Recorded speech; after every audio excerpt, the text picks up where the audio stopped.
This is my 2025-2026 season tier list ranking for the Big Ten teams. Let's start right away with the reigning national champions, the Ohio State Buckeyes. They're going directly into S. Now look, I'm not going to front. I am a diehard Ohio State fan. They're going in S tier no matter what. But more objective reasoning on why Ohio State's still in S tier. One, yes, they're reigning national champions. Sure, they lost to Michigan last year. I'm not going to try to hide that fact. They're still a great team, and maybe they won't be as good as they were last year, but they're still going to be able to contend for a national title. Obviously, we have question marks on Julian Sain. Is he going to produce? Frankly, I don't know. There's only so much speculation you can do with that anyways, but here's the thing. Jeremiah Smith is probably the best player in college football. Does it really matter how good of a quarterback you have if you have Jeremiah Smith? That being said, they also picked up Max Clare in the transfer portal from Purdue, who's probably a top 3 tight end. They have a freshman recruit, Quincy Porter, a 5-star wide receiver, who, similar to Jeremiah Smith, earned a black stripe quickly in spring training, spring practice. Again, I'm not going to compare him to Jeremiah Smith yet, but you can't tell me that there's not going to be talent around him. Is James Peoples going to be able to step up? Is CJ Donaldson going to be able to step up? Granted, I think one of them will at least be able to do a decent job, and for that, they're going to be an S-tier team. Next up on the list here, we have Michigan State.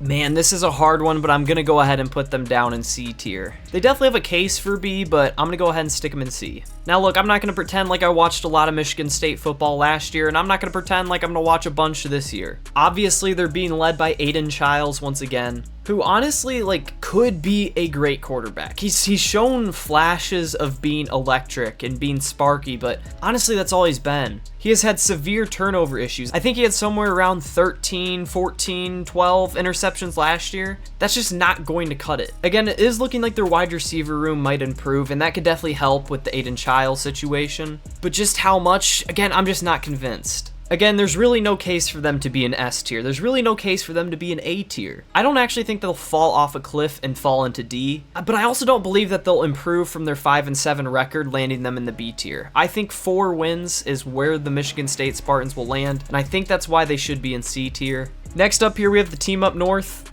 I hate that I'm going to do this, but I am going to put them in A. I definitely can't put them in S tier by any means, obviously. And sure, they did beat us last year. I'm not going to try to hide from that fact. Again, Michigan came in last year with an 8-5 record under Sherrone Moore. Really struggled against Texas. Should have struggled more against Ohio State, but again, is what it is there. But to be completely fair, they had incredible defense. They had Mason Graham, who went drafted, Will Johnson, who is probably one of the best cornerbacks in all of college football last year, Josiah Stewart, who registered 8.5 sacks and 13 tackles for loss. Is it that important of a position? No, but their kicker, I think, was the best kicker in college football last year. Again, Michigan is losing a lot of players to the draft. They are going to not have much returning production, but at the same time, Ohio State lost a lot of players to the draft as well. As much as I don't want to give Michigan credit, they're going to build a good team no matter what. They're still Michigan at the end of the day. Michigan is not going to go from an 8-5 team to a 4-9 team in a year. That's just not going to happen. And then we can talk about Mikey Keene and Bryce Underwood. Again, Mikey Keene is a Fresno State transfer who definitely has potential of being good, but then we have Bryce Underwood, who literally, as much as I don't want to admit it, is probably going to be the best new starting quarterback in college football this year. Again, it's hard to say that right now, right? We haven't seen anybody play. But to say that he doesn't have the most upside would just be a lie. Then we're going to talk about Justice Haynes, who's transferring from Alabama. He's going to be a great running back for the Wolverines. Again, there's questions about the defense with all the starters leaving, but again, like I kind of talked about earlier, it's Michigan. They're going to be fine. Again, overall, going into the 2025 season, are they going to be national championship contenders? No. And I'm not saying that just because I'm an Ohio State fan. I just don't think it's realistic. I think that they are going to be a scary matchup in November. Their defense, a lot of players went to the draft. I think that they will fill in those holes fine and will probably be strong or good. Maybe not as good as they were last season, but they will be good. But on the offensive side of the ball, it was horrendous. It was a dumpster fire. And now we have Bryce Underwood, Justice Haynes, and I think there's even a couple new wide receivers that's going to be added to the roster. Obviously, that happens every year, but I'm talking about starters, really impactful wide receivers. I don't see how that offense doesn't get better. And the fact that they were able to go 8-5 last year and knock off Ohio State, You can't put them any lower. You can't put them any higher. I think A tier is just a great spot for them. All right, next up here, we do have the Indiana Hoosiers, and they're going to go up right into A tier as well. These aren't actually ranked in order or anything. Again, Indiana, you can't go S tier and you can't go B tier. It's kind of the same thing with Michigan. Look, they're coming off an 11-2 season, sure, with like a very easy schedule. We're not going to try to deny that fact,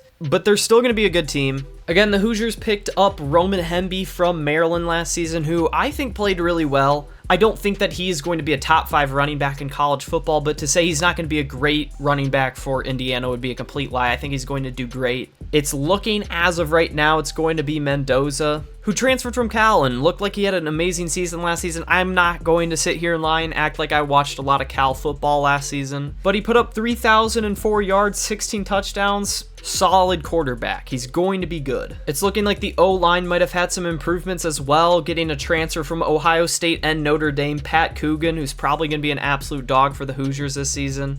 Again, in Kurt Cignetti's second season here, am I expecting 11-2, especially with probably a little bit more difficult of a schedule? No. But maybe 10-3, maybe 9-4. And granted, I think that's what I'm expecting out of the Michigan Wolverines, which lands them in A. Next up here, we do have the Iowa Hawkeyes. And man, everything wants me to put them in B, but I'm going to put them up here in A. Again, we're looking at an 8-5 team that I think has a little bit more potential. Am I saying that Iowa's going to be better than Michigan this year? No. Am I saying Iowa's going to be better than Indiana this year? No. Sure, they had Caleb Johnson, who is a great running back, but I think Moulton is going to be able to step in and fill his shoes. So I'm not really too concerned with that. So looking at what they've lost and what they're going to gain, especially in the quarterback room, who they picked up Mark Gronwinski, I think it is, from South Dakota State. Again, he's stepping into the FBS for the first time. I'm not going to pretend like he's going to be this expert and be a baller, but I think he's going to be able to play good football. They also picked up Hank Brown from Auburn, who at least will give him competition. If not, maybe he'll be better and surpass him.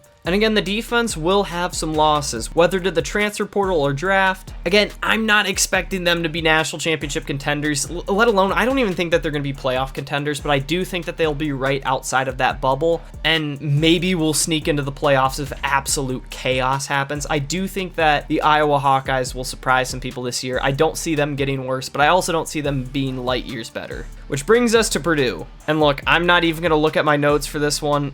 D. I think they won one game last season. I don't even remember who it was to. All I know about Purdue is that it was an absolute catastrophe last season. And their brightest spot, Max Clare, he's on the Ohio State Buckeyes now. They had like the top 3 tight end, who was the only good thing they had going, and he's gone. Sure, I expect to see a lot of change. I don't know much about their coordinator situations or play calling situations. Really anything about Purdue I don't know much about. I'm not gonna lie. Maybe they've gone crazy in NIL I know nothing about. But to say that they're gonna do much better than last year, so somebody's got to be in D tier. Let's just make it simple. Somebody's got to be in D tier. How is it not going to be Purdue? Next up here we have Maryland. Ah, man, dude. You could make an argument for B. You could make an argument for C. You could make an argument for D. Honestly, you can. So for that, I will put them in C. But I don't know why. I've always kind of liked Maryland, so I'll put them in C. I really want to put them in D, and here's why. Billy Edwards, starting quarterback, gone. Ty Felton, who was a great wide receiver for Maryland last year, gone. Roman Hemby, gone. Several offensive linemen and DBs, gone. Sure, that happens for every team.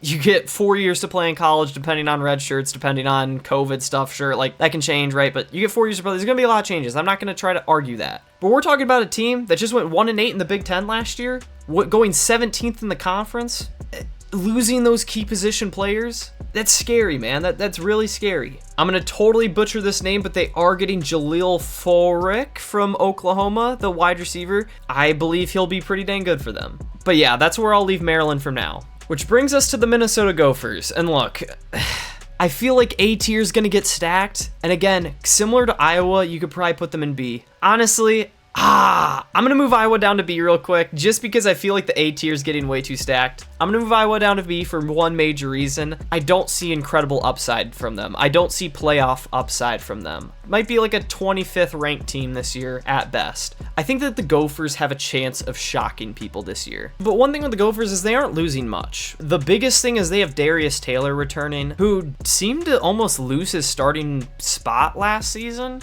But again, it's still Darius Taylor. I still think he's going to perform. At quarterback, we're talking Drake Lindsey, who again isn't really proven, but again, like, are any quarterbacks for these teams really proven? Not really. So to write them off for that reason, I don't see that. And again, we're talking about an 8-5 overall schedule, but we're talking about a missed field goal to North Carolina. I think it was week 1. We're talking about the questionable losses to Michigan and Penn State last season. And then even in their bowl game, they dominated Virginia Tech. And again, with like transfer portal stuff, with like all the issues that come with bowl season, I'm not going to give them a big win over Virginia Tech, right? But to say that they aren't gritty, to say that they aren't able and capable to win big games, and we've seen it in past years where they pulled off upsets against Penn State. They've got a chance to compete with top tier teams. They're nowhere near national championship contention. I'm not going to say that. But to say that they don't have another 8-win season in them is completely dishonest. They definitely have that. I could see 9 wins. I could see 10 wins. And I see a chance. I see a potential. I see an upside that they could sneak into a 12-team playoff. Is it because that they're great? No. It's more because the playoffs are kind of janky. But if Indiana can make it last year, the Gophers can make it this year, they're going in A tier. Which brings us to Nebraska, and this is hard. Like, this is so hard. I'll put them in B. Yeah, I really want to put them up in A. Like, I want to put all 5 of these teams in A for some reason. I don't know why. Honestly, I know I just gave my rant about Minnesota being an A tier team. They deserve to be more down here with these. I guess I'll like rank them in order of how I see them. But I do see Nebraska staying in this B tier. Again, one key thing to note about Nebraska last year is that they lost a lot of games closely. They could have been up with 8 wins with the Gophers in Michigan. Shoot, if they go their way in drastic ways, they could probably be up with Indiana last year. Here's the thing and why they're down in B is that they got slaughtered by the Buckeyes when they played them. That's all I really remember from Nebraska football last year. But again, we have Matt Rule coming in his 3rd year as head coach. We have Dylan Raiola returning, who again isn't an absolute dog. He's one of the only proven quarterbacks on this tier list. Again, I don't see them skyrocketing this year. I see them landing around B, so they'll land there at B. Next up here, we have Northwestern, and I'm going to put them up in C. Again, going 4-8 last season, 2-7. Again, it's just a team I don't see skyrocketing up into B tier. But they're going from a quarterback who was a starter with 7 touchdowns and 8 interceptions. And they're going from that to Preston Stone from SMU. Who Preston Stone, I remember being a little wonky. I ended up getting surpassed by Kevin Jennings last season. But I thought Preston Stone was solid, and especially for a team like Northwestern who isn't expected to compete for a national championship. Yeah, I think he'll be a great addition to this roster and will at least provide some sort of veteranism and experience that I think will just benefit them a lot. So that lands them in C tier. Next up, we have the Penn State Nittany Lions, and man, like, you have to go S tier here. Out of every team in college football, it's crazy that I'm saying this, but they should win the national championship this year. They have James Franklin, who, say what you want, he can't win the big game. I understand that. But like, we're talking about Drew Aller, and don't get me wrong, I'm not a big Drew Aller stan, but he is one of the only quarterbacks in all of college football this year that's proven. We're talking about Katron Allen and Nicholas Singleton coming back. Sure, they're losing Tyler Warren, but like, then they get Trevor Pena from Syracuse. And look, I'm not going to act like the ACC is this super conference and it's super hard to get yards, but dude, that guy put up yards. And then looking at the defensive side of the ball, they got Ohio State's defensive coordinator. Again, Ohio State had massive talent on defense. I'm not going to try to ignore that fact. But the defense won Ohio State a lot of the games last year. And who's calling the plays? Who's designing that? That's Jim Knowles, who Penn State now has. Again, it all comes down to, can Big Game James win a big game? Will Drew Aller actually be able to be an A tier or S tier quarterback for them this year? And it's crazy to say, I think for the first time in a long time, Penn State might be looking more of an offensive team than a defensive team. Sure, they'll still have a great defense. I'm not going to try to ignore that. But yeah, you can't put Penn State anywhere other than S tier. They're like one of the only teams in all of college football that are like having a big time core staying with the team that were solid last year. And they absolutely killed SMU. We're not going to ignore that fact either. Sure, it was a home game, but man, I can't believe I'm saying this, but I think this year Penn State might get the job done. They might be Big Ten champions. If there's going to be a year up to this point they might be national champions as well. But I'll just do this in order for the sake of it. I'm not going to let my Ohio State bias kick in. Like, if Penn State doesn't get it done this year, like, this is the year. Across all of SEC, across all of Big Ten, there's so many quarterback, like, question marks. There's so much question with the transfer portal. Penn State seems to be the only solid, firm team. This has to be the year. They have to beat Ohio State. They have to beat an Oregon. And they at least have to make a good playoff run, or, like, when are you? Like, when is Penn State going to do it if it's not this year? Long story short, Penn State S tier. Which brings us to Rutgers. I'm going to go ahead and throw them in B as well. I'm expecting a very similar year out of Rutgers. They're getting Monungai back. They're bringing Athlon Kalakmanis back. Athlon Kalakmanis? Is that how I say it? I don't know. I think honestly solid. I think that they have a chance of performing. Ian Strong, who's coming back as their starting wide receiver, probably wide receiver 1. Defense, a little bit of turnover. Again, just a Greg Schiano team. He's going to be able to keep them above that level of mediocrity. But I don't see them excelling much further this season. I think B's perfect. I think if we're going to be very specific, probably a lower end B tier team here. Not much else to say. I don't know Rutgers ball that well either, to be fair, but B tier seems fair. Next up here is UCLA. And like, they should be in B tier, but we're going to go C. Again, coming off a 5-7 season, which is just not great. I don't love that. Granted, hey, they had a first-year offensive coordinator, and they had a first-year defensive coordinator. 5-7, honestly, might be good for them. But again, defensive line. I feel like I've said this a lot. I feel like a lot of defensive lines, they're seeing a lot of turnover. I'm pretty sure the Bruins picked up some wide receivers in the portal as well, so they might be better. And again, the massive conversation, Nico Maliava. Sure, was he not good enough to get the $4 million NIL money out of Tennessee? Yeah, he wasn't. But did he not ball out this past year? Did he not look like an absolute stud, especially as a freshman? I think he's going to bring a sense of winning to UCLA. The NIL situation was stupid, but he's still a great quarterback, and I still think he's going to perform. But do I think he's going to be able to take UCLA into being an amazing team? Not at all. So, C tier, UCLA. Man, USC. This is another team that it's like, I feel like I'm going to be very uneducated in the way that I talk about them, and it's hard to put them really anywhere. They're definitely not D tier. They're definitely not A tier. It's a battle between B and C. I'll give them the benefit of the doubt and give them B. Again, Lincoln Riley coming into his 3rd season at head coach here. They finished at a 7-6 record last season, which is pretty good. And now that they have wide receivers in Malachi Lemon and Jacoby Lane, their offense should be pretty good. It's looking like they have a strengthened backfield as well, so offense is looking great. Again, B tier isn't ranked. If I was going to put them somewhere, they'd probably be up maybe here. But like, yeah, it's just so hard to place USC for me. Number one, I don't know USC ball like that. I'm not going to pretend like I do. But I definitely see them being a solid Big Ten team. A Big Ten team that I don't want to play on a random night where they're dialed in trying to take Ohio State's head off. Getting into the Washington Huskies now. Dude, like, I don't even know what to say. Definitely not D. Definitely not C.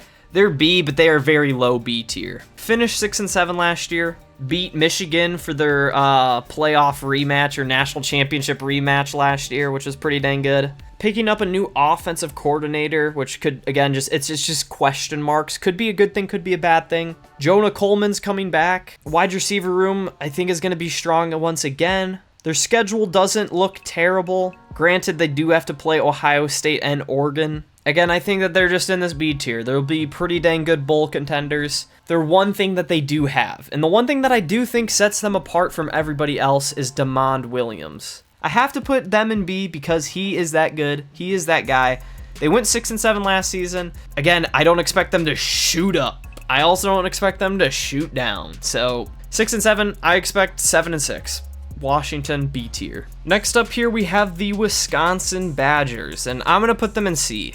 I'll put them high C. I'll put them like right behind UCLA. I keep saying that I'm not actually ranking these teams, but it just seems like I'm doing that without even realizing throughout this video. Key pickup in Billy Edwards from Maryland this season. Luke Fickell, I think in his 3rd or 4th year, or maybe it's like his 5th year by now. I have no idea. Luke Fickell's been around for a bit though. Solid coach. I don't think he's an absolute beast, but I don't think he's a bum either. I think Luke Fickell does a good job over in Madison. But this is just where I kind of lose things with Wisconsin. Looking at the teams above them, I just don't think they have the capability of pulling off many upsets. Of course, I'm saying that now, and they'll probably beat Ohio State this year, and I'm going to eat my words, right? But then you even look at the teams on the same tier as them. UCLA, they have to go to UCLA. With Nico, I think Nico's going to outperform Billy. And I know it's not quarterback versus quarterback, but I have more faith in UCLA, especially at a home game. Wisconsin C tier. I know a lot of Wisconsin fans in real life that might hate this, but I wish I could put them higher. I just personally can't. But last but not least, here we have the Oregon Ducks. They're going to go straight up in S tier. Again, they have Decorian Moore coming in. Evan Stewart's looking like he'll probably be out for the season, but they're getting Malachi Hughes to replace Jordan James. Dante Moore once again to replace, what's-his-face? Dylan Gabriel. Again, I didn't think Gabriel was that great. I think Dante Moore has higher potential than him. Already a junior as well, so when we're talking about questionable quarterbacks coming into this season, he's at least got some sort of finesse. He's not a true freshman, never touched a football in his life. I'm not saying the other guys haven't either, but it's just a lot different when you get to the college level, I feel like, compared to high school. So yeah, Oregon S tier. I think that they were first in the college football Big Ten Media Day poll as well for the Big Ten, so it's hard. They probably know more than I do, so it's hard to put them anywhere else. Again, when you're talking about the top 3 teams in the Big Ten, where else are you going to put those teams? Let's just be honest. They're going to be S tier, Oregon Ducks S tier. Again, this is my tier list ranking. I hope you enjoyed. If you thought it was horrible, if you thought it was awful and you hate it, comment down below why. If you liked it, like the video, subscribe to the channel. Again, you're subject to your opinion, but again, that's just my take.